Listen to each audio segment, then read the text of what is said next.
Here we go. So, first of all, Nomads, Nesters, and Neighbors. Has anybody kind of like looked at that title and thought, what the hell is she talking about? Or Nomads, Neighbors, and Nesters, depending on who's posting it when.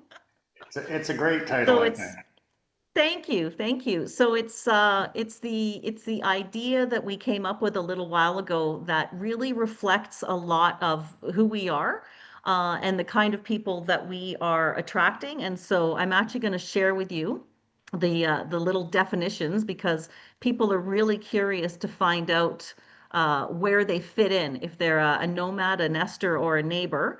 So let me just pull that up and share that with you. Give me 1 second here. Do, do, do, do, do.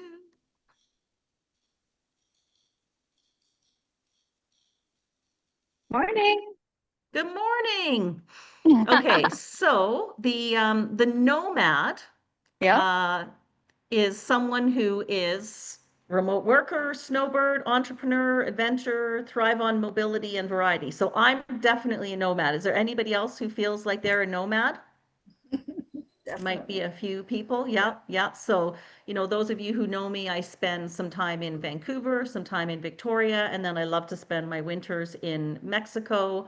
And there's a group of us who are looking at spending more time in Europe. So you're going to hear us talk about buying the castle in Italy or the chateau in France and actually creating the village. So it's quite possible now with this remote working thing that we're all on. So we want freedom. Our biggest fear is feeling trapped. Oh my God, don't tie me down, right? Leave me to be free. Opportunities, right? So again, some of the things we came up with are we want some kind of a routing. So like I met a woman a little while ago, actually at Mind Valley in Amsterdam, and she said, I'm traveling to new places every day for a year. And I said, that's going to be completely exhausting because you're never going to feel like you have any real connection or any roots. And as she kind of spent time with those of us in Mind Valley for 2 weeks and realized how many friends she made over that 2 week period, she kind of changed her idea a little bit. So we want to feel a little bit of grounding, but that grounding also gives us the freedom to go fly. Um, Opportunity, we don't need to have the usual kind of stable or normal or traditional home, right? We want something that's a little bit more out of the box, and then we're balancing independence and connection and creating that network. So that's a lot about the nomad, the nester, right? So nesters want the security. I have a couple of friends who they still love to travel, they still love to have that freedom, but they need that strong level of security. They want the regular job, they want the pension, they want the paycheck, and that's where they are at their most comfortable.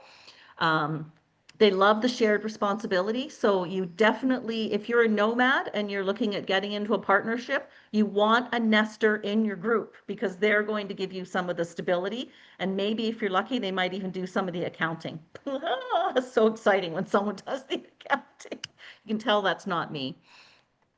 Biggest fear, aging alone, financial pressure, carrying too much solo, right? There's a lot that we're feeling right now. And I've been using this term a lot is solo in your silo. We work a lot by ourselves. There's a lot of news about people going back to work, right? So there's lots of going back to the office. People are spending a lot more time being single. And so you want to be in a group so that you can, get that community going because if we're going to be living for so long, we don't want to be living by ourselves. We want to be living in our community, like my mom's group of 50 women that she has a great time with in Mexico. So this could be multi-generational homes, co-ownership models, but just more of that community, but still giving that little bit of the nest opportunity. The neighbor. So the neighbor is your connector and your builder. So they're social, they're collaborative, they love to network, they want the leadership, they love to bring people together. They want to join the community or build the community, and they want to be the value and vision alignment. So they want to bring the alignment with the vision and the values to the group. They love being surrounded by people, but they definitely want to be in alignment. They don't want to be out of alignment, and they are kind of the glue, right? So again, you need that kind of person who is holding things together. And that's where the neighbor comes in. So these are just some fun ideas to think about as we're talking about nomads, nesters, and neighbors. So again, I'm curious. Pop in the chat what area you think you are, or if you're a crossover, right, between a nomad and a nester and a neighbor. Like for me, I'm definitely a nomad first, and a neighbor, and then a nester third. So yeah, I'll be curious to see who falls into which different category. So that's just a little bit of an explanation about why we've come up with this fun title. And this is going to be what we're going to move with as one of our free monthly sessions. And each month we're going to bring you different speakers. Some will have opportunities that fit in one of the categories. Some are going to be talking about the different expertise level. So for example, today we have Nome. He's going to be talking about Coho BC. He's going to be talking about what co-housing looks like and how you can get involved in co-housing. Of course, Elisa is going to talk about co-living, and there's a difference between co-housing and co-living. And of course, Elisa started Mimos Co-Living in Toronto, and she's just expanded to Colombia. And co-living is also that kind of thing you do. You get your big bestie mansion and live in a big, beautiful house together. Obviously, we're also going to be talking about the regenerative farms, the rural, the land development, because that's really big. I see Stefan is here, and I know he's doing some stuff in Mexico. Ash is here. He's got a property in Victoria that he's going to be telling us about. And so if we have time, we'll invite everybody to, if they've got something they want to share, this is going to be the opportunity to do it. So I'm going to give you a little bit more information at the end about the direction that we're going in, but I want to get our guest speakers up first. And so, no, I think you're first on deck. So you and I met probably about 5 or 6 years ago. And I just love what you're doing with Coho BC.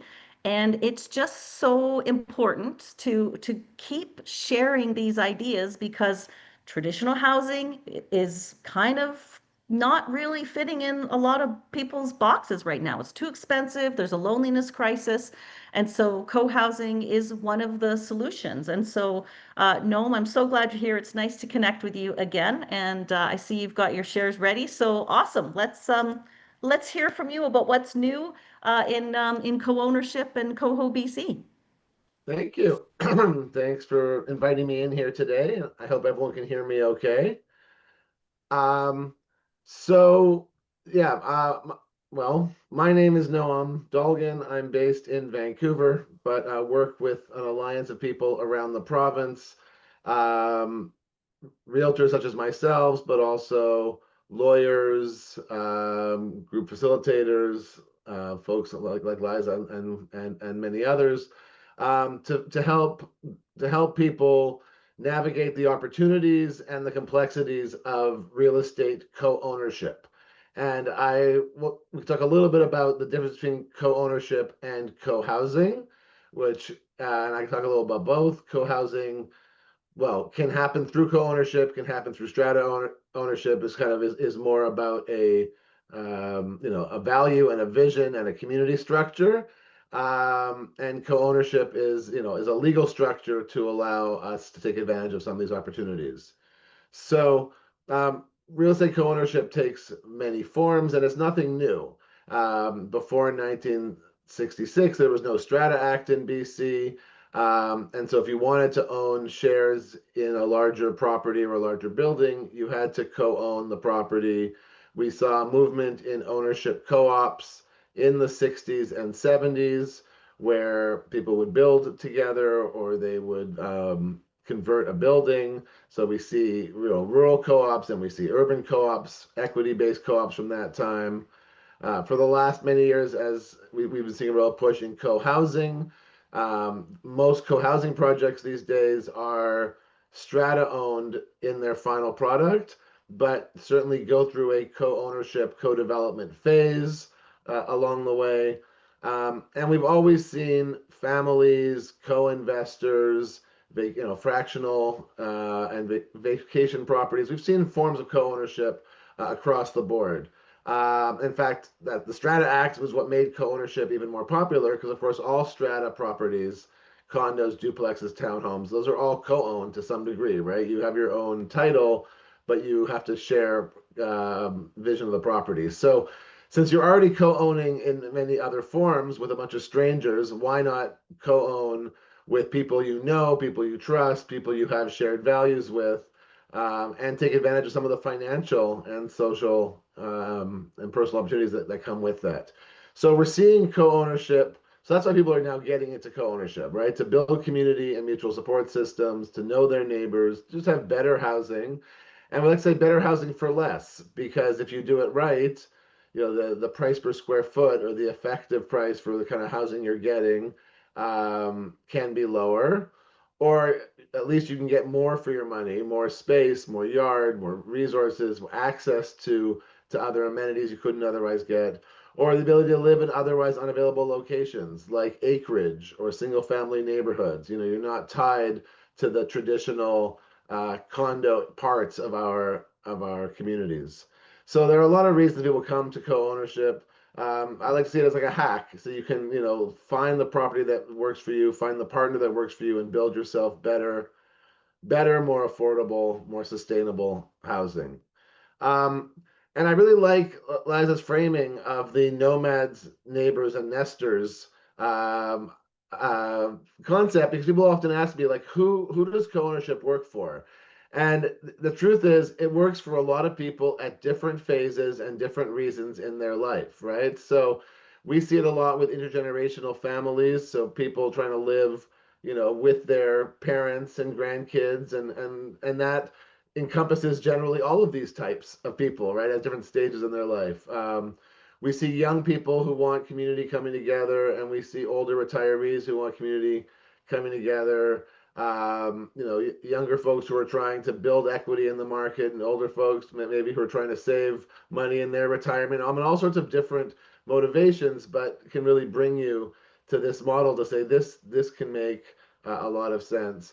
And certainly for the nomad to be able to have, we see people actually do this with holding on to small properties that they can come back to, rent out when they're away, things of that nature. So you know, at any stage in your life, there's a reason why co-ownership can really work for you. And all you need to do is be able to think collaboratively and a little bit outside the box. And because what it can look like is really quite dependent. It can be communal living, right? I mean, we have, the co-living models that we've heard about. I mean, Luke is here. There can be people living together, sharing a house, townhouse or a condo. Though the majority of folks that we work with are looking at co-ownership with private dwellings and suites. So houses or properties with multiple dwellings on them, or homes divided into multiple suites. So it's effectively like having your own apartment or a townhouse or a little house. Um, you're not sharing living rooms and bathrooms, etc. But again, you are sharing as much as you want to share, as you choose to build your community. Which is, really, again, how this is up to you to form what, and then we can help you kind of structure well, we'll get more into that later. But so do you have your private suite, or are you living collectively? What are you going to have in terms of common space, yards and sheds and garage and laundry, common resources, tools and cars and gardening equipment, a hot tub? Are you going to do common community celebrations, organized meals on a regular basis, holiday events, skill exchange, whatever you might want to do? And what kind of mutual supports do you want to build in together? So this is where this is a much like co-housing on a larger scale, where you're building a community of 10 or 20 to 40 families around some of these collective values. You can do this on a smaller scale at any size. 2 or 3 people can come together and ask all of these same basic questions. So for all these reasons, we're seeing this becoming increasingly popular. As I said, it's not a new concept, but it's one that has really taken off in the last few years, with a lot of the surveys these days saying that actually 50% of Canadian non-owners are open to co-ownership as a pathway into the market and into better housing. And those numbers, while they're higher in the younger generations, I think because of people feeling that's their only path, I mean, they're as high as 34% in a lot of the recent studies for people 55 plus. So really across the board makes a lot of sense for a lot of people. So to give some classic examples, and of course, everyone here has different housing needs, different areas they're looking at in cities, which are going to have different housing types and different price points. But to give some quick examples of the types of housing we see people co-owning, I'll run through some common examples and use some East Vancouver-based numbers generally, because that's where I am. So, you know, if you were a young family looking at a half duplex or a townhouse, generally in Vancouver now, you're looking at a 1.5 million entry point, whereas you can co-own a property with two living spaces in the house, basically the same thing, right? A half duplex or a townhouse where they're attached to each other, muscle parts in a building. You can co-own something at around $2 million or at $1 million a piece, and you have, you know, maybe you have the opportunity of having less fences, so you can actually both have access to the shared yards instead of how most duplexes are set up, where I get one yard and you get the other yard. And again, you can build in those other support systems. So we see these duplexes in various forms. One common version in the bottom left picture here is the Vancouver Special. So it's a top floor, bottom floor. The Vancouver Special, the Burnaby Special, the BC Special, depending on where you find it in the province. And then on the right here, we have an example of a side-by-side duplex. So two houses basically built attached to each other. But they can't be sold separately. They have to be co-owned on title together. But that provides a real opportunity for folks. We also see multiple dwellings on a property. So here's an example of a laneway house on the back of a main home in an urban setting. We certainly have auxiliary dwellings on rural properties as well. You know, on 5 acres, you can have two houses, sometimes with a cabin as well. So again, in this situation here, instead of buying in an older detached home starting at 1.8 million, somebody could buy in with be the main part of the house at around 1.4 million, 1.5 million. And their partner could be in the back with a laneway house at around 700,000. And what they're getting is a really unique standalone product, small private house, but with full shared access to acreage or the yard. So here's an example from, say, Vancouver Island, where you have two houses on a rural property. Instead of paying 1.2 plus to get into an acreage property, you could split that, get one with two houses on it for around 1.4, and be in at 900 or 500 a piece. And of course, again, these numbers will vary. If you're in the interior, they'll go down. If you get more people on a property, you find properties with more units, you can break that down further. Collective living, of course, is the most affordable option because you don't all need your own bathrooms and your own kitchens and your own space. So if you're looking at a traditional condo, which again in Vancouver is around 900 a square foot, you can share a condo, two people into a place.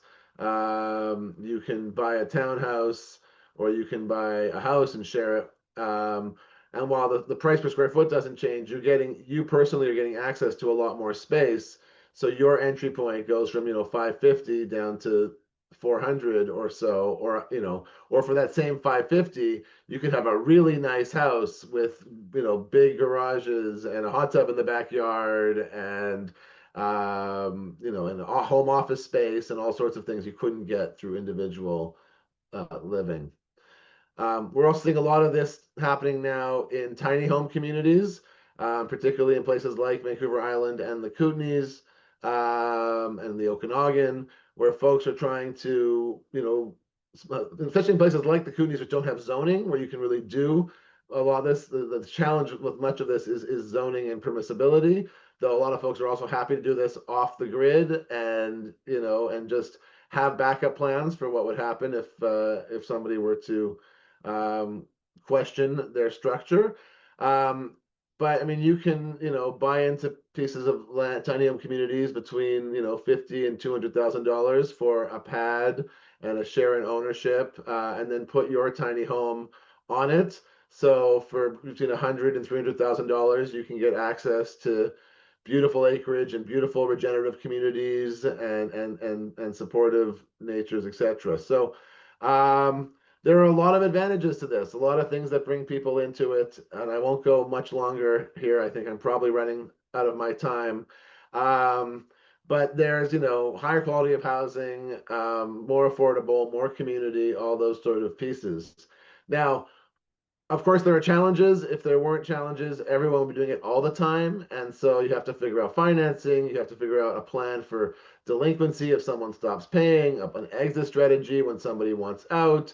How are you going to allocate, costs and repairs and responsibility? And this is where a group like Coho BC comes into play, where we can support you to have these right conversations and to create the right strategy socially, financially, and legally, to underpin your relationship, and then also on the real estate side, help you find the right existing housing stock or help you navigate the zoning to a place where you can create the housing that you need. And so that's why we came together to make this happen. So anyways, I was gonna say, so through using these professionals, you can make sure you've done a well thought through deliberative process and create a proper partnership agreement. This is the legal underpinning, and I won't go into all these details, but it's a 13 to 20 point plan for everything that we just talked about. And so let me skip this. And so that's why Coho here has come together as a group of real estate agents, lawyers, builders, financial institutions, architects, mediators, even a matchmaker we can refer you to kind of get all with experience and expertise to help kind of you through that whole process. So I know there's a bunch more I could talk about, co-investment models, co-development models, selling a share. We have people these days now who own property already, but want to access equity or want to become a nomad when they've been a nester. And so now they need someone to look after their property and to take a little money out of their property, selling shares to bring in partners and create the community on site that they're looking for. So it's not just about new groups coming together. We can help you if you already own property. And I also, the one project I want to let people know about that we're working on at the moment is a really interesting kind of apartment building takeover. There's an apartment building in Strathcona in East Vancouver that has 7 apartment units, a commercial unit, and 4 half duplexes. And it's currently co-owned. It's the two co-owners live in 2 of the half duplexes, and they're looking to sell it. And so we are putting together a group who would try to purchase this property. 4 of the half duplexes would come vacant, so they'd be easy to move right into. And then a bunch of the actual tenants in the building have expressed interest of joining the collective as well. So it's a chance for the tenants to take over their own building, build a little more intentional community into the building, but take control of their own future in their homes, team up with some real local community folks. And to make this happen, we're also going to need some investors because not all the units are going to end up being vacant for owner occupiers. So it's an opportunity for people to come together, tenants in the building, local, new owner occupiers for some of the units, plus investors who want to see this kind of community-minded housing and a preservation of people's long-term housing come together to take on this property. So that's a project we're working on right now. Some folks might have heard about the Horseshoe Bay Cottages, a project where we did a similar thing with 8 rental cottages on 2 lots in Horseshoe Bay. So, the versions of this kind of stuff, a lot of stuff with 2 or 3 or 4 people coming together to make micro communities, and then these larger, building acquisition projects, rural rural regenerative community, tiny house, and other projects, and also working with folks to help build those co-housing communities that I could talk more about later if there's more time. But where basically you come together to build a lot of those same values of supporting community into a development project that then ends up being strata. And so co-ownership becomes a phase, and then in the end you have strata properties, but better housing, right? Better intentional communities for everybody. Liza, I hope that was what you're looking for. I hope I stayed close enough to my time frame, and I'm happy to take questions at the No, end. that was great. Like just really, really, really awesome. I know there's a couple of questions in the chat. A couple things, I always like to kind of just go back and reframe some of the things that we talked about. I'm just going to drop the screen for a minute so we can all see each other. So, as someone who has been doing this for a while and owns property with partners and community and co-investors and friends, the number one thing that I think, we're definitely teaching when we're teaching people how to do it is get your partnerships correct first.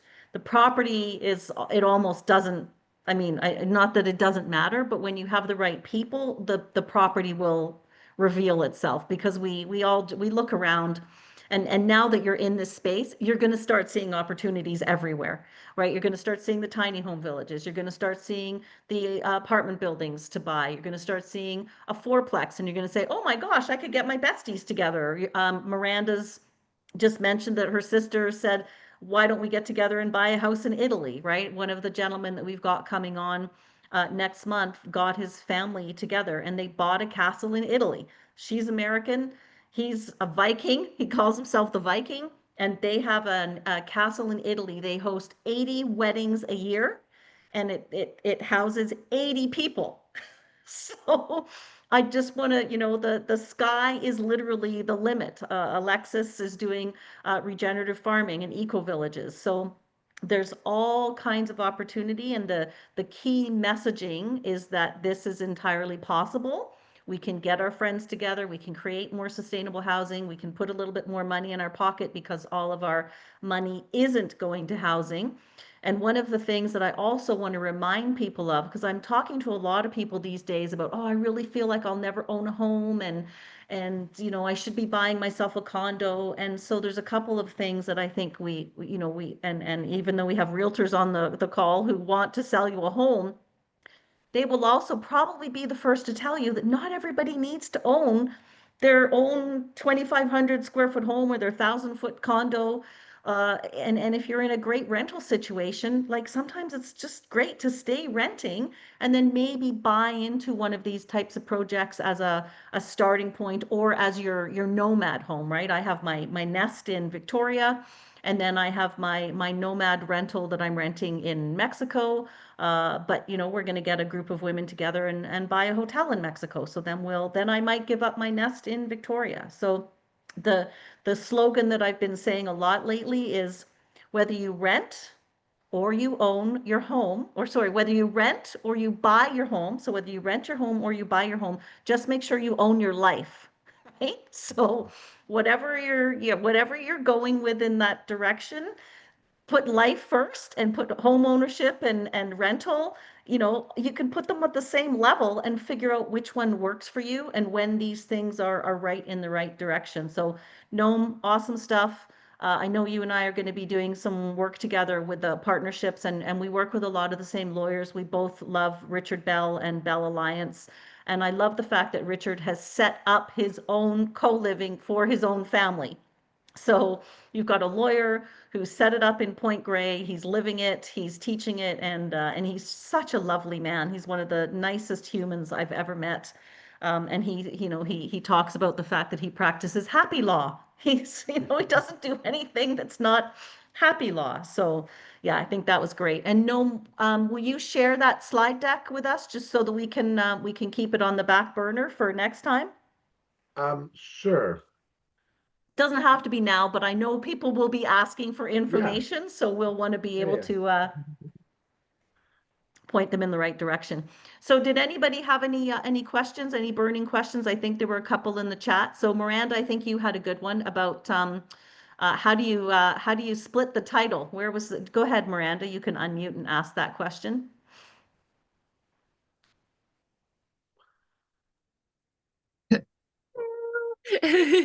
How you doing? I am good. And yes, I find this topic very fascinating because, even if you can afford to buy something on your own, community is so important. Like being able to have your people, because not every day is going to be a good day. And so, yeah, to be able to you're hardly even walking over to your friend's place because it's all in the same building. Um, but I do wonder because my girlfriends and I have started to talk about this. I do wonder how to split the land title up because essentially you're setting a strata up. So, how do we split the land title up and like how do we split like common property expenses up? Like, yeah, I guess that's my question. Yeah, good question. And of course, I'll say that was my 20-minute version of an hour and a half presentation. And so if anyone wants to learn more, reach out to me and I can send you a copy of the fuller thing where it'll go into much more detail on all these concepts.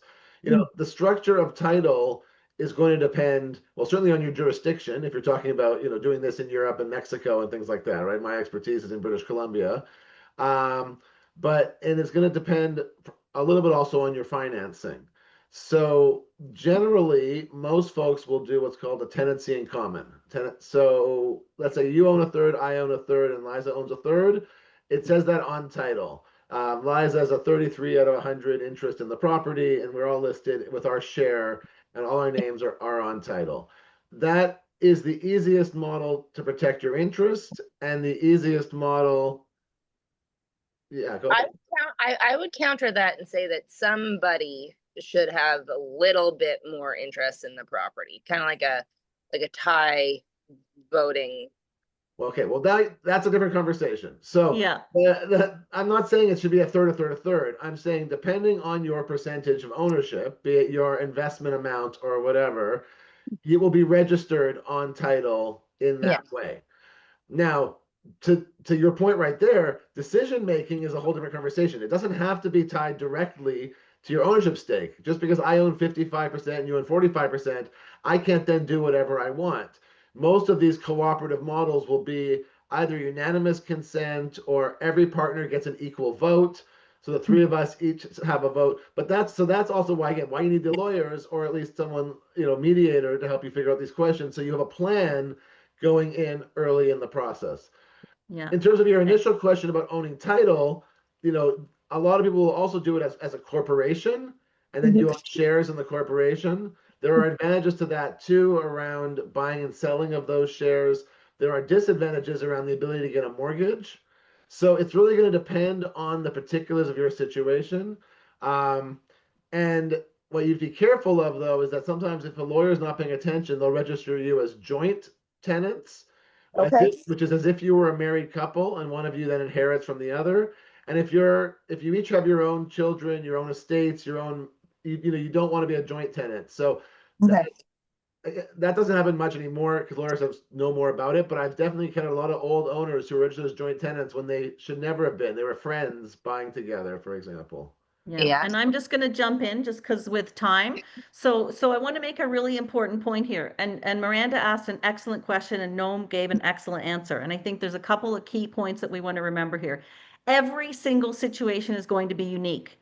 So the talking through this is to give you some ideas about what's possible and get you thinking about, oh my gosh, I have so many questions. And you should have a million questions because if you're doing this right, you want to make sure you get everything done up front, right? I'm talking from someone who has made some of the mistakes.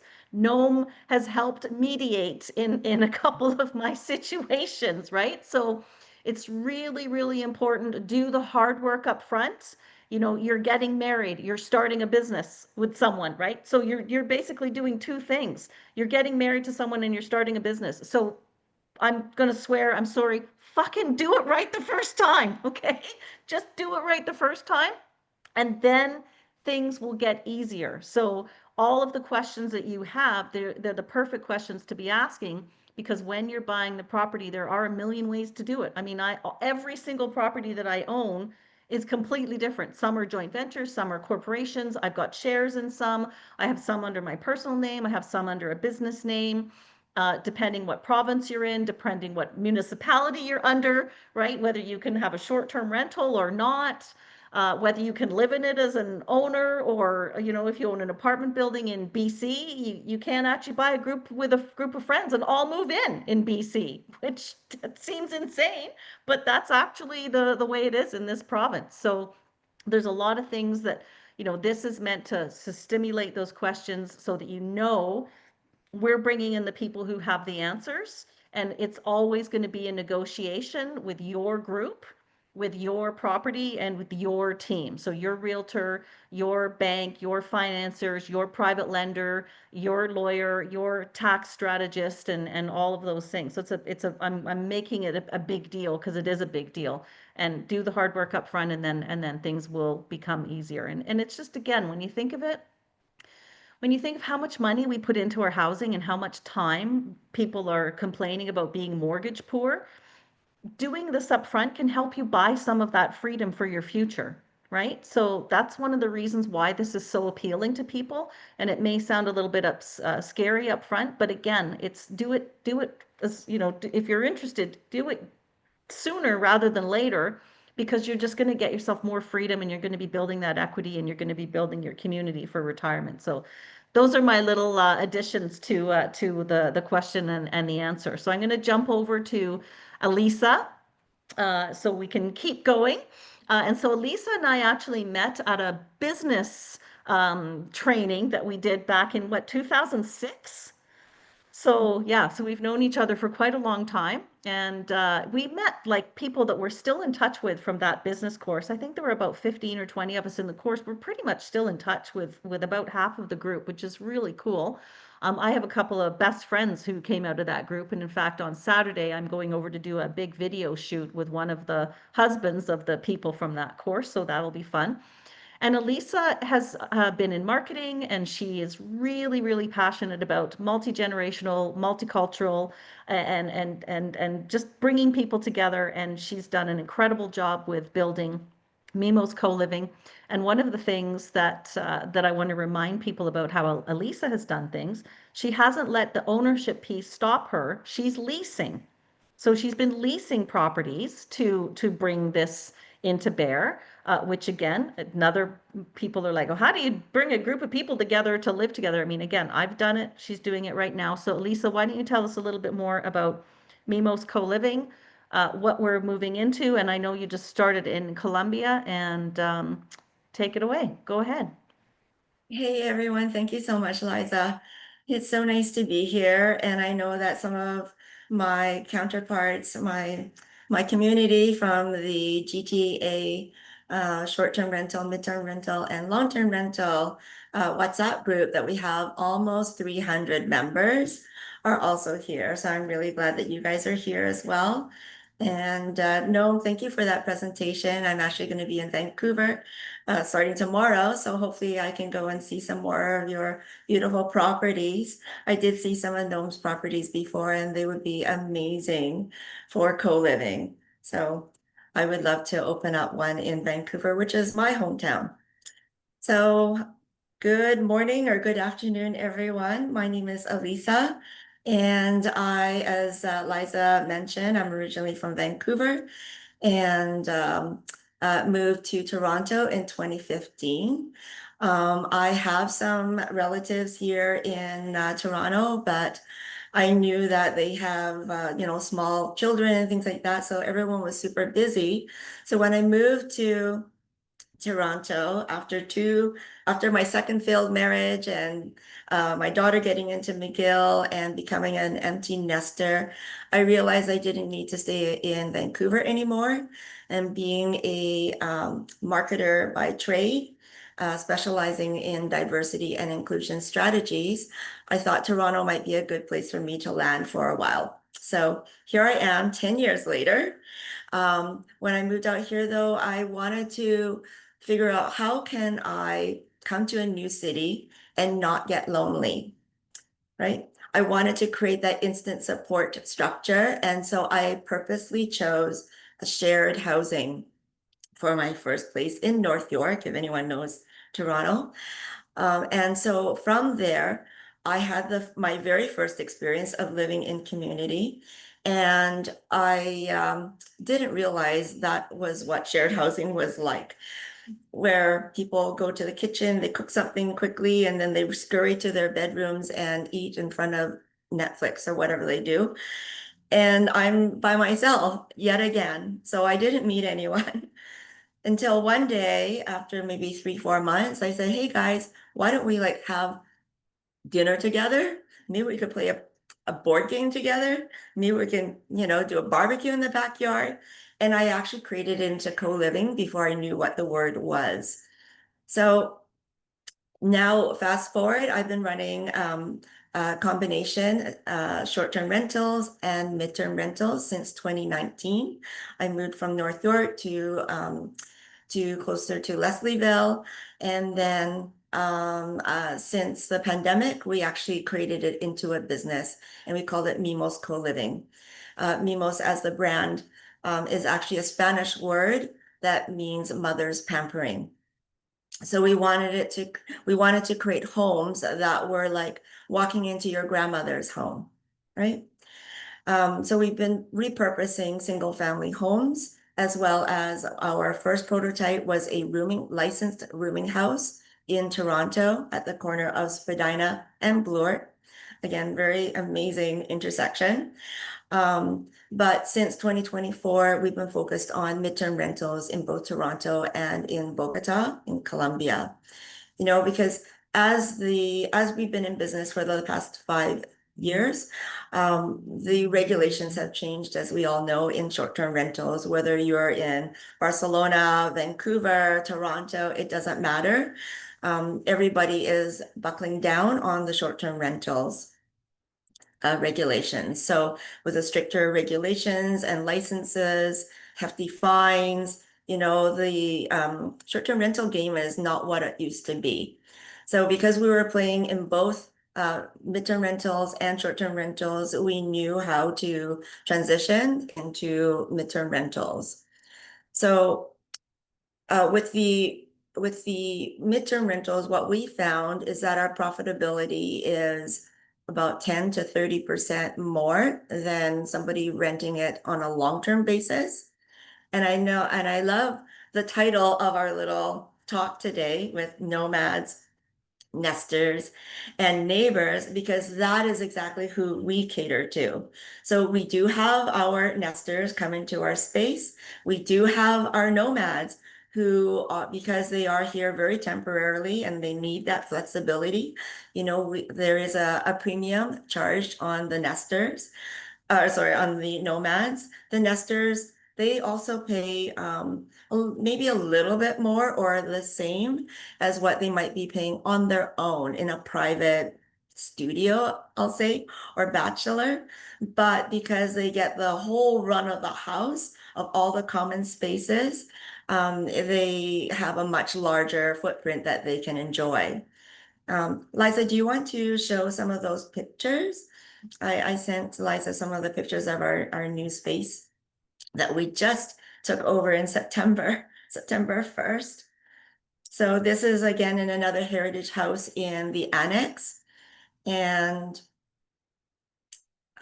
it was operated, or it was leased out before to, I think in the basement, there was a Pilates practitioner, and then the rest of the house was leased out individually to, I think, 2 different families. So it just depends on who you want to target as well. So there's different mixes. Like I mentioned, what we like to specialize, because we are trying to create kind of a homey feel, is that we do want the nesters. And then we also want the people who are digital nomads. Then what we also add into the mix are our neighbors. So if Liza can get the pictures, in addition to creating this beautiful, beautiful space that we have with full of antiques, vintage pieces, and different amenities like an art atelier, a games room, a workout space, a beautiful communal backyard. We also include our neighbors and community, the larger community, to come to our events and mingle with our community, with our house community. So us being a very traditional family model, but we're not related, right? We really want to be a good neighbor, and we will actually bring cookies to our neighbors. We will actually, talk to them about, hey, you might not need a cup of sugar today, but maybe I can give you some fresh herbs from our communal garden, right? That kind of thing. So this strategy that of changing or converting your short-term rental property into a midterm rental property isn't just a pivot. It's actually a massive opportunity for those who are either calling your property as your principal residence, or for those who just have investment properties, right? The benefit to the guests, and we still call them guests, is that it could be a lot lower entry point for them because they don't have to buy the oil. The oil is provided for them, the spices, right? The coffee, the tea. We even provide breakfast, right? And because you are selling on a per room basis, the occupancy is higher than having gaps in between for a long-term rental or even short-term rental for that matter. So you do have a lower guest turnover compared to a short-term rental. So your cleaning costs and all that other costs is a little bit less because our model is co-living, as what our brand name suggests. Co-living, actually, you know what, before I describe our place, I want to hear in the chat what you guys think is co-living.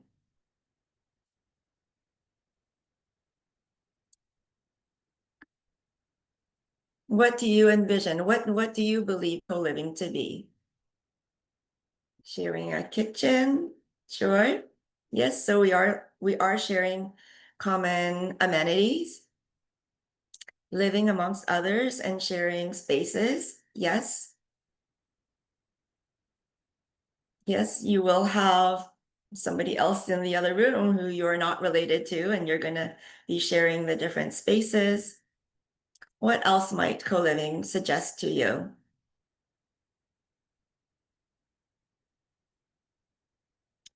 Making connections with people you share the space with. Yes, that has been an amazing benefit that I've personally gained. I would not have imagined in my wildest dreams to be able to be eating dinner with somebody, with a refugee from Uganda who was in a refugee camp for 25 years. Support between your friends if you need help. Oh my goodness. When we started our Nemos co-living, it was during the pandemic, and we did it then because we saw lots of people didn't have the support structure. And we actually accepted quarantine guests, and they would check in, go right to their rooms with their masks on, and they had their private washroom, so there was no need for them to come out.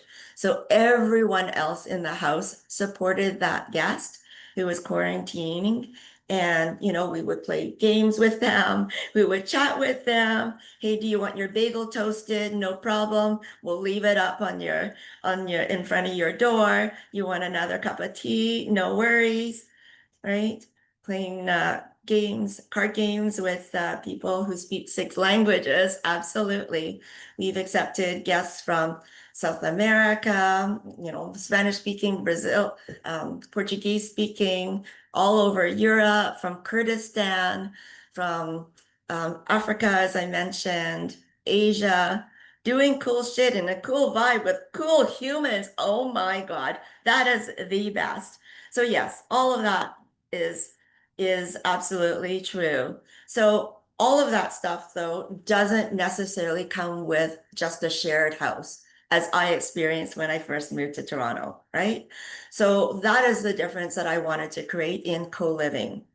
And you will see many spectrums of co-living around the world. Some that is just basically a shared house. So please don't get fooled if you book yourself into a co-living. You need to ask the questions, right? So what you want to create, and I just shared my website, what you want to create, you need to be very intentional. And I think that is the biggest thing about a co-living property is versus just a shared house that you're renting out the rooms, right? That it's a very intentional community, right? And so now your tenants then will be, or they're not just vacationing, right? They are going to be professionals looking for a home, not a hotel, right? They want a more home environment. There could be traveling nurses, there could be contract workers, people who are starting a new job in a new city, but they're in a 3-month probation, so they don't want to commit to a 1-year lease just in case it doesn't work out. Corporate relocations and mature students, right? But all in all, what I've found is that people are wanting to meet other locals. They want to meet, the other cool people living in the co-living place, but they also want to meet locals. So you really need to use a platforms that will attract this kind of demographic. Right. Of course. So in terms of the how-tos, you really, there's a few steps, right?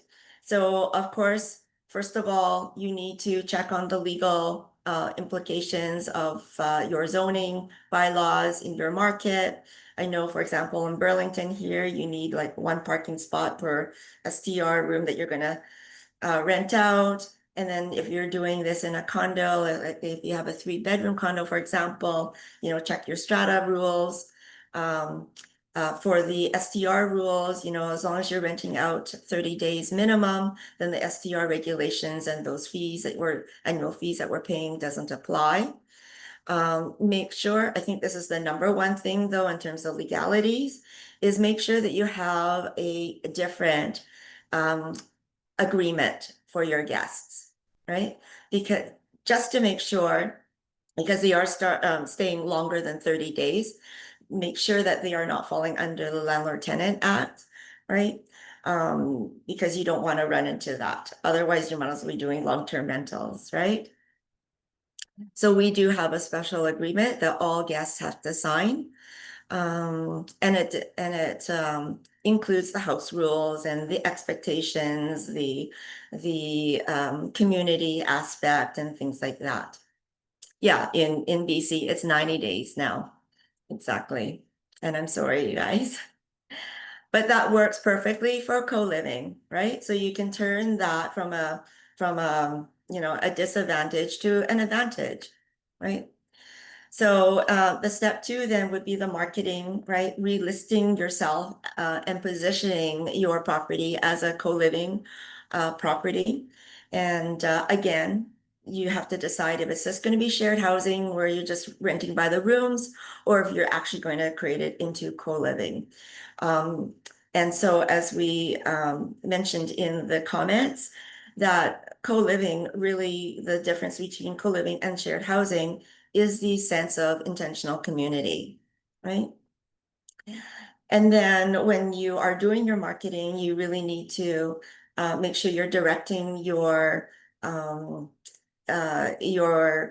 service to both the nomads who might be looking for high-speed, Wi-Fi, maybe a co-working space, right? Maybe a quiet room to make their calls, they might be concerned about working at different time zones than the rest of the house. So they need some quiet space to make their calls. etc. For the nesters, they might want to know that, okay, how are you going to be screening these people who are coming in, right? Like this is going to be my, maybe not my forever home, but maybe my home for the next 6 months, a year, 2 years, whatever, right? They might want to, do their normal or get back into their normal hobbies, right? And maybe they would appreciate a sewing room. Maybe they would appreciate a garden where they're growing some vegetables and things like that, right? So this is their home, right? And then for neighbors, we have a good neighbor policy in place where we want to make sure that we have quiet times, right? That everything, our garbage, everything, it works like a normal family home. That we invite them, we include them, we tell them in advance, if we're going to be doing something that might, create a little bit more traffic and things like that, right? And then the third step would be to look at your property setup.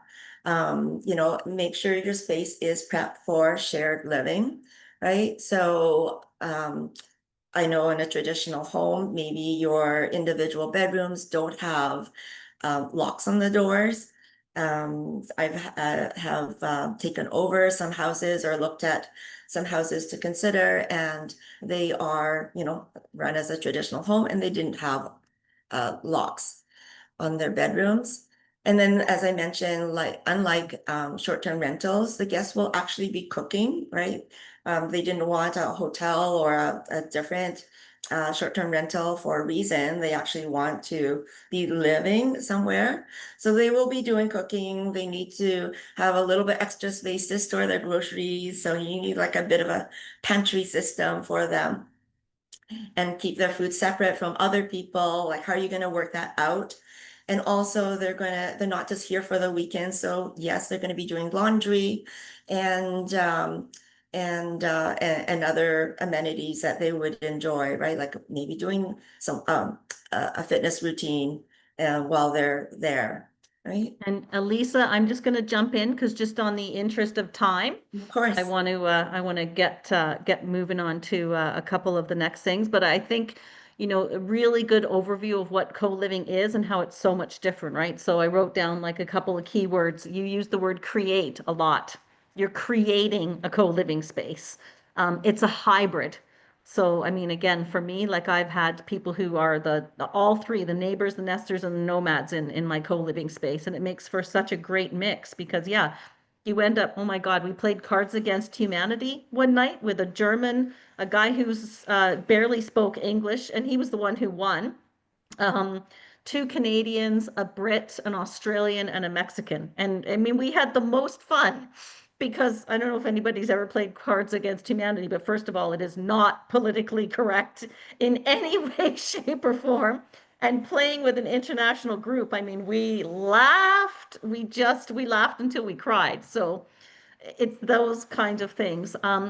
Another couple of key things that I wrote down, short-term rentals. Don't take the chance on not doing it legally. If you are thinking about it, I have been, even on a mistake that wasn't my mistake, I had a bylaw officer show up and write me $18,000 worth of tickets. I fought it. We got it down to $3,500, but it was literally a bylaw officer who he had it in for me, and he showed up at my door and wrote me 29 individual tickets for the same offense instead of picking up the phone on day 2 and saying, "Hey, Liza, do you realize there's an error on your Airbnb rental?" Which there actually was, and it was, I had no idea. I hadn't made a booking, I hadn't advertised, but of course the city of Victoria loves to show up and write tickets like those. So don't take the risk; it's not worth it.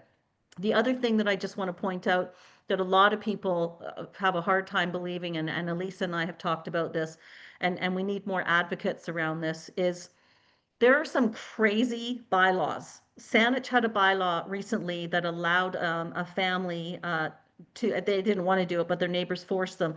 They evicted a group of 5 students because there was a bylaw that no more than 3 unrelated people could live together in a house. There's a law in Ontario called the Golden Girls Act, and it was 5 women who wanted to get together and buy a property. And the law basically said, well, hey, ladies, if there's 5 of you getting together to buy a house, it must be a brothel, so you can't do it. Right? So we have some absolutely archaic rules around how we house, and we're working on the advocacy around that. And so we need people to show up, people to hear the stories, and people to help promote these new ideas, because it's not going anywhere. And we, like always, we're way ahead of the boxes that we fit in the government. And so we need to break through those boxes and start telling them what we need to do to actually solve the housing problems and solve the loneliness epidemic that's going on around the world, and get really creative with these properties instead of having them dictate to us, well, if you're 5 women living together, you must be running a brothel. I mean, it's just Well, and insane, right? Liza, can I add something to that little story? Yeah, please Which is do. that Yeah. the government of Ontario recently changed the rule because they realized it was ridiculous. And so if you're 55 plus, you can live collectively. But if you're not 55 plus, then you're still a brothel. Right. And It's so, nuts. I say that because advocacy works, but at the same time, like we have to push. This is not something just for retirees, right? Yeah. 20 sums have been living collectively for years. We're seeing more and more single people in their 30s and 40s. We're seeing families, right? Like this is at all generations. And so it is, even the government changed it for seniors, but we need to change it for all of us. Yeah, exactly. And again, it's where Canada falls way behind, right? Europe, Latin America, all over other parts of the world, and Canada is way behind. And so I know Ash has got a comment, and Ash, you're actually up next because you have a property that you want to show us. So I'm gonna, Thanks. if you want to comment, feel free to do that. I just want to introduce you quickly. Ash, how did you even find me? I'm always curious how people kind of, because we just True. met a Well, couple weeks ago. we sold an apartment building to a local family in Victoria, and they to the Bradbury family, and they had the connection. And when I mentioned, hey, we have this other property we're thinking of selling. Is there anybody interested? You think? And they suggested we contact you. Perfect. Suzanne Bradbury. Okay, I From know her Suzanne, well. exactly. Yeah, amazing. So yeah, Wonderful. love the connections, love that referral. I'll give her a call and say thank you for that. So Yeah. you have a Wonderful. property that you want to share. I do. I just had one comment, for the Yeah. previous discussion is an interesting thing in BC, which totally caught us off guard. My son has done a rental, as same idea, this communal living and curate the space, many of the same concepts, but you cannot get tenant insurance for 3 unrelated tenants. And that's an insurance industry rule. And I just like, with all of these concepts of, the pressure of, I guess, trying to get people into alternate living situations, I'm just floored that the insurance industry would have some block like that. So Yeah. something And else and to to consider. And we and did just manage to to navigate around it, but it's very not yeah, atypical. exactly. And just to add to that, the data shows that if you're living in a couple relationship, there's more data that shows you're more likely to have property damage, or something that is like a damage as a cause of abuse with your partner, your spousal partner, than you are with a stranger living with you. So the data even shows that your property is safer in most cases with strangers than it is with a married couple. So some of the stuff that they're coming up with as the excuses to not let people live together is bullshit. So on that note, let's hear a little bit about your property, Ash. Thank you. Thank you for the opportunity, Liza. Just let me jump into, I've got some slides here I can present. I've got to share. Just a second. Yep, you can share the screen. You should have the power. Yeah, I got to do that first. Share this. There we go. There you go. I gotta get there we go. Can everybody see the Yeah, so if you go to present mode, then it'll just look a little bit bigger. So you should be able to do that. Usually it's on the bottom or in the top left slideshow. We can see it, but it'll just look bigger for everyone. sorry, I've never done that before. And the present mode. So where it says slideshow, you just click from the beginning. It should come up Oh, full okay. screen. Oh, I see what you're saying. Yeah. Okay, yeah. Here, a second. I'm gonna stop sharing for a second. I'm gonna stop sharing. Go back here. In here. Use presenter view. And we can see it either way, so it's not a big deal. We can just make it bigger on our screens. I do presenter view. It's looking for another monitor. I don't have another monitor. I don't Might think be the I way can. you've set it up. That's okay. Yeah, We can still see it. I'm using maybe an older version of the tool here. So, okay, let's not get too wrapped up in technology. Yeah. I'm just gonna go share again. In the beginning. There we go. Everybody see that okay? Oh. Yep. Looks like a nice place. Why am I I'm having troubles trying to get back into the app. Try again here. We had it. Yeah, we had it. Yeah, there we go. I'm beginning. Oh. Share.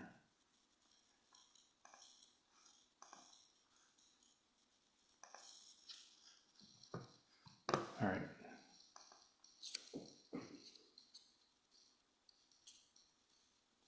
I think that's about the best I'm going to do for whatever It's totally reason. fine. Yeah, it's totally fine. There we go. Okay, so it'd be very interesting just listening to the discussion on how many parallels that in the kind of the co-living concept here that I've applied in being the landlord of this property. So we don't live here. This is a legal sixplex that we own. But I've always felt myself as sort of the mayor of the house. We don't live in it, but I'm really trying to make it somebody's home, not just the house where they toss their boots against the door and crack a beer sort of thing. So very much along the same lines as previous speakers have brought up. So have owned this house as a family for 18 years. My two sons are not interested in being landlords. I'm early 60s now, and we're sort of thinking of, well, how much longer do we hold on to this? So it seemed like an opportunity to give some thought to passing it along. And then this situation came about, and I can't think of a more perfect fit than this property here. So let me walk you through it. So it is a legally built sixplex that was completely rebuilt in 1982. So the house was originally constructed in the 1900s, typical character mansion of the day in the Rockland area in Victoria, and then was completely rebuilt. So they redid the ground floor new, so new foundation and created level entry suites there. The upper part of the house was lifted, and there's two suites in the back, one bedroom across the front, and a second 2-bedroom across the top. So it's a 5 2-bedroom building and 1-bedroom suite mix. All the suites have larger footprints, certainly than you'd see in modern condos that are being built today. And it's retained the character feature in that this main floor here has 10-foot ceilings. So you have this quite airy, lofty feel to it when you come in the house. All of the suites have separate utilities, so you're not sharing water, power between units. And they're all constructed appropriately as a 1982 building. I've reviewed the engineering drawings and everything was permitted. So there's nothing that's been sort of cobbled together, janky, that are quite typical of what you find in older homes of that area in Victoria, probably certainly in many other cities. Since we've owned it, we've fully renovated the property. It was sort of done basic finishes initially. And we've since done new cabinetry and flooring and window covering. We've replaced the windows, we've replaced the roof. All of the major capital investments have been done, because my thinking is, well, I don't want to have to get the call at 2 a.m. that something has gone wrong. So I'm very much about fix it right initially, and then you don't have the headaches later. It has off-street parking, so you can see in the back that there's 6 off-street parking spots, 1 for each unit. And there's street parking as well that is free. And we have on-site laundry. So none of the suites have in-suite laundry. That was something that came along a little later on, but we do have one laundry room that's shared coin laundry, and that seems to do the job very well. And then we also have a shed at the back for bicycle storage. So many of our tenants like to commute with bikes, and certainly the bike network in Victoria is probably some of the best in the world, and makes it very easy. So there's bike storage. So this just gives you a sense of what it might look like in some of the suites. This is the 1 bedroom that's across the front of the house. This is very typical. We have the same paint colors, the same scheme in every suite. It makes it easy to maintain that way. My wife is the designer, so she's the one that sort of picked all of the colors. And Ash, I'm just going to interrupt you for a sec because we're still on the first slide. Oh, it hasn't changed. Oh, Yeah. That's interesting. I'll try and You should share. just be able to advance it with your. Yeah, I'm seeing it, but it hasn't followed along. I've never run into these problems with. It happens once in a Oh, while. I see. It's gone on Technology. It actually has created another window. Oh, Okay, interesting. now So we can see it. Yeah, let me go back one.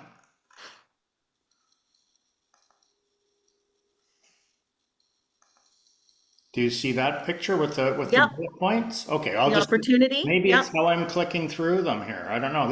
I've never run into these troubles, but here we go. So all of the points I mentioned there about the ground level suite being lifted up, you can kind of get a sense there from the house construction what that's about.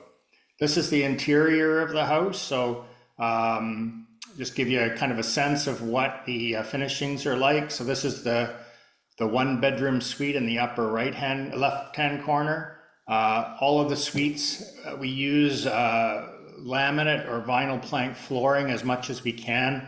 Bedrooms and stairwells will use carpeting for noise, but not having carpeting seems to be a very appealing thing for people. All the suites have large windows that are very airy. This picture here, that's the widest one, is the loft bedroom that's in one of the 2 bedroom suites. You can see in the bottom left, there's the laundry room. So it's just a locked access room with the coin-op laundry. And the bathroom, we've done tile surrounds on all of the bathrooms, so they're all clean and nice. And our target is sort of clean, nice, and affordable. So we're not trying to do granite countertops, which increases the price considerably, but make it nice that it can give that home feeling, but not break the bank. Does everybody see a map now? Yep. Perfect. Okay. So just give you an idea of location. This is the property up here. Fort Street is like a major east-west thoroughfare. It leads up to the Royal Jubilee Hospital, about 1.5 kilometers away, and UVic further north than that. So you're about a 10-minute bus ride to UVic, and literally a 10-minute walk from that location down to the very downtown, like the library. I used to walk down there, and I could do that in 10 minutes. So very close. There's Government House here in the center of the graphic. Is a beautiful park-like setting right at the bottom of the street. All this Rockland area is a lot of these old character homes that have a really beautiful feel to them. And then, a little further down, you've got Gonzales Bay where Liza is, and Ross Bay. So you can walk the waterfront there. So very ideal location for being walkable, and also for not being right in the thick of things. It's sort of a nice balance that you're in this residential neighborhood street, without being right in, listening to buses and ambulances going along your front door. So the unique benefits of this property, this is the back of the house here. You can see the 2-bedroom suites to get in. These are split level 2 bedrooms at the back. So superior location, this is the number one thing our tenants tell us has been the big attraction for the house, just being able to get around everywhere very quickly. And also because it has this residential feel, being on we're on a cul-de-sac, so there's no traffic on the street. The house is fully renovated, so there's no large capital costs anticipated. I'm all about maintenance, and I'm a bit of a perfectionist that way. I enjoy doing it, so I would say it's meticulously maintained, and that's been recognized in our appraisal.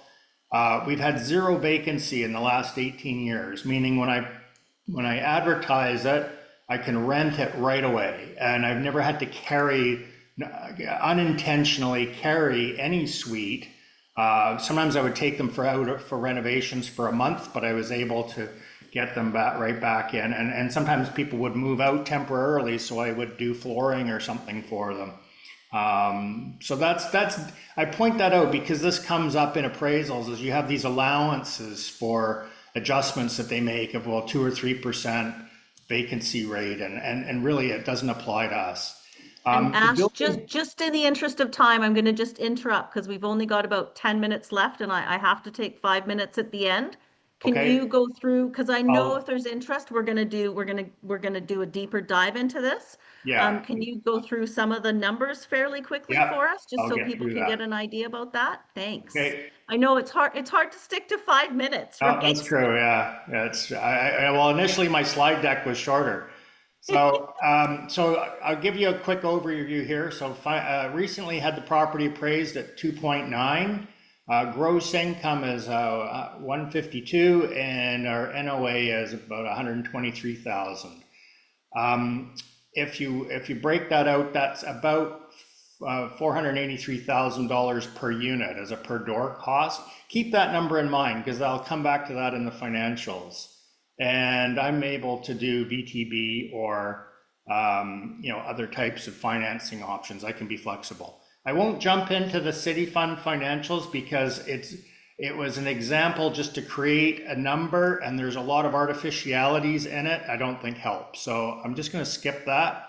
Here's kind of an option I wanted to present that makes sense as a possible option. I mean, we could vary things, but let's say we start with a cash down payment. Let's assume there's 6 people interested in doing this. So each person would take a suite. And collectively you put down $650,000 cash on a property purchase of 2.9 million. So there would be property transfer tax, there's legal costs, there's adjustments. So those are pretty much your closing costs.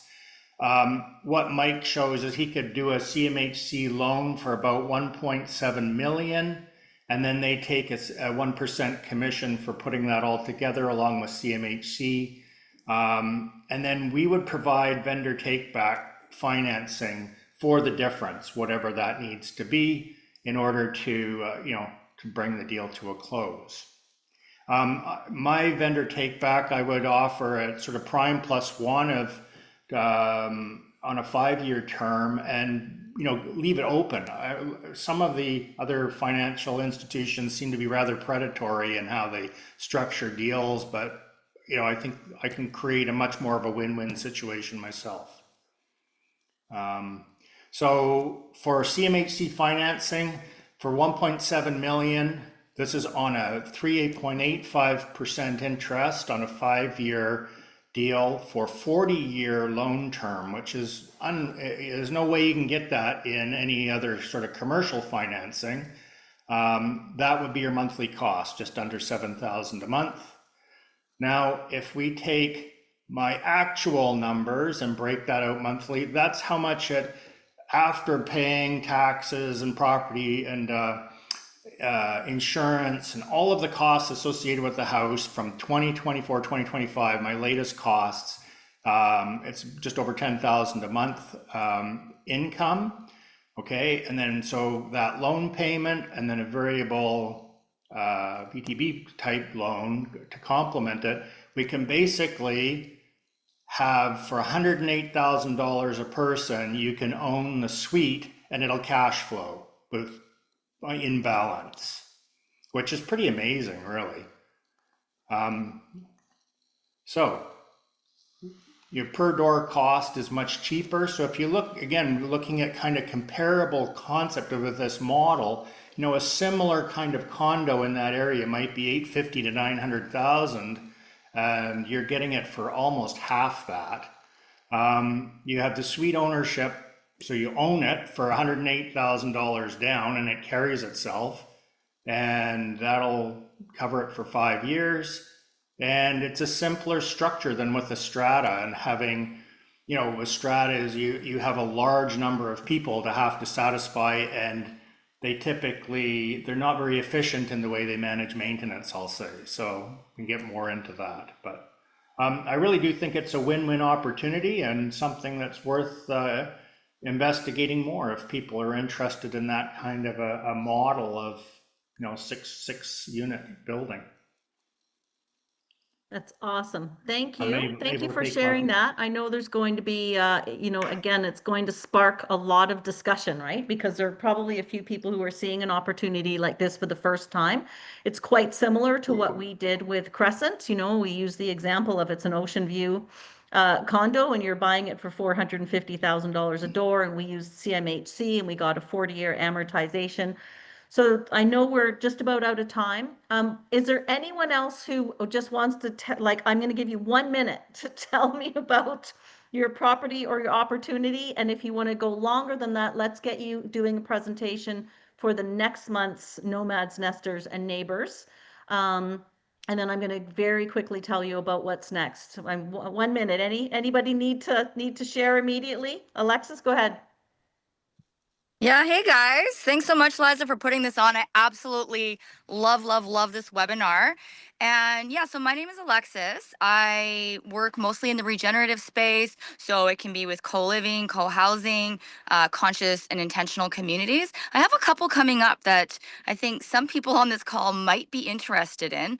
One is going to be an intentional community that has a fractional ownership model. So you can own your piece of the community and you pay an overall HOA, but you can come and go as you please. So if you're not there, then you can always Airbnb it, rent it out, you know, as you see fit. We have here in BC that we're creating one right now. I can give you guys the details on that as well. Please DM me. I can send you our actual like pitch deck. And we had a webinar a couple weeks ago with the owner. And then another one, which is really exciting, is going to be a castle in Italy.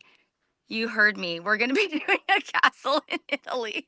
And that's going to be with more artists and creators. Once again, you can be hosting your retreats there. You can be hosting if you wanted a wedding there and be making some good money while expanding your portfolio to beautiful spaces out in Europe, and then visiting it whenever you want and have your community there. So it's exactly what Liza is talking about, you know, with having this more global community. And I just love what she's doing and sharing all of this knowledge with anyone. So if you're interested to know more about either of those dynamics, reach out to me. I would love to hear about your vision, about what it is that you're Okay, looking Alexis. for, and see how we can connect.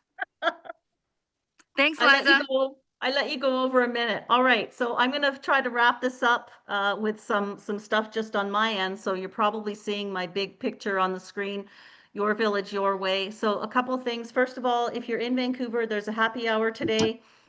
It is at 4:30. It is at Tap and Barrel at Olympic Village. So we'll probably be there for a couple of hours. I'm going to be emceeing again at Pacific West Conference, which is the largest real estate conference in BC. It's happening October 21st and 22nd. Whether you're a realtor or in any kind of business, I mean, it is one of the best conferences I've ever been to, and I'm an event planner by trade. So there we go. For those of you who are new, please, please sign up for the newsletter. So you can go to lizarogers.com.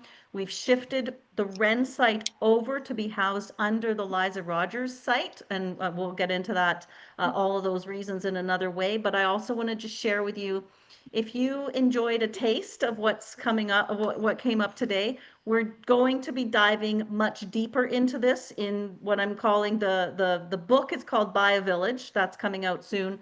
The mastermind program that we're doing is called Your Village, Your Way. So I just want to run a couple things past you. So the people that were on the call today, plus coaches, plus the best people to bring you the CMHC options so you can tap into things like those 40 and 50-year amortizations. Our cash flow queen, Hong Lu, our Darlene, who has just taken her certification in AI mastery, Darcy Henneberry, who is a Joe Dispenza certified neuroscientist. So we're going to be diving deep, an hour in each session, into a lot of these things that we've just kind of glossed over today. So we're looking at a huge value in coaching programs. I've spent about $100,000 over the last 5 years on my coaches, and that's fairly typical for people who are in this space. We've got about 50 years of combined experience. We're working with the best realtors, the best lawyers, the best accountants, and they will be on the calls. And as I say, we'll be diving in deeper. These are just some of the properties that I've done. We've got all the templates, all the tools, back offices. I'm a Mind Valley certified coach, and so the back office that they provide us in terms of, Noam and I were talking a lot about personality, right? Like the personality tests that we get people to do right up front, so you learn how to communicate with people better, and how to communicate with your opposites, and also attract your opposites into your deal, because you don't want a bunch of nomads running your property. Would be a disaster. You've got to have a combination of all of those people, and you need to bring everybody into the fold, but you really need to know how to communicate with them. So lots of community and collaboration. As you can see, we've got a great community here. The community is growing, and we have lots of other communities that we tap into. And so we are doing a very small kind of beta test from next week until the end of the year. There's probably going to be about 10 or 20 people in the group. Next year, we've already got indications that we're going to have about 200 people that are signing up. So if you want to take this for yourself or bring in a friend or family member, like I say, we're offering it right now. And I just want to tell you, we're going to be selling it for $39.95. If there's anybody in the group who wants to sign up, who was at the webinar today, we're going to offer 10 spaces for $495 US. It's a 12-week program. It's called Your Village, Your Way. And all of the things that we dove into today in a much deeper fashion with all of the tools that back it up. So if anybody's interested, please let me know, because we just want to put that offer out for 24 hours, and then we're going to start doing that next week. And so that is pretty much all I have for right now. I'll stop sharing my screen. Does anybody have any questions? Oh my God, it's 11:29. We're like 1 minute. Anybody have any questions about anything before we wrap up for the day? How often do you meet? Hi, Judy. Hi. So this Nomads, Nesters, and Neighbors, we're going to be doing this monthly. So it's going to basically replace one of our other programs that we've been doing. So we're just going to decide on the date. Does this time work for people? I feel like this is a pretty good time, 10 a.m. on a Wednesday. Okay, so we're probably going to hold it. We may move it to the third Wednesday of the month, just because that works out better with some of the other things we have going. The coaching program is going to be every Wednesday at 8 a.m. So it's going to be 8 a.m. PST, and it's going to run 90 minutes.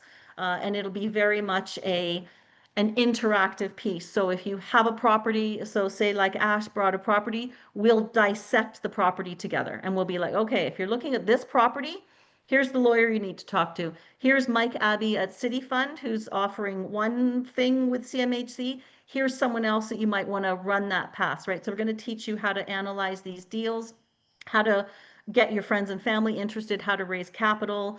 And so those are the kinds of things that we're going to be working in. Elise is looking at partnering with property owners who want to transition. So yeah, there's lots of people who want to make that transition. So good question, Judy. Anybody else have any questions?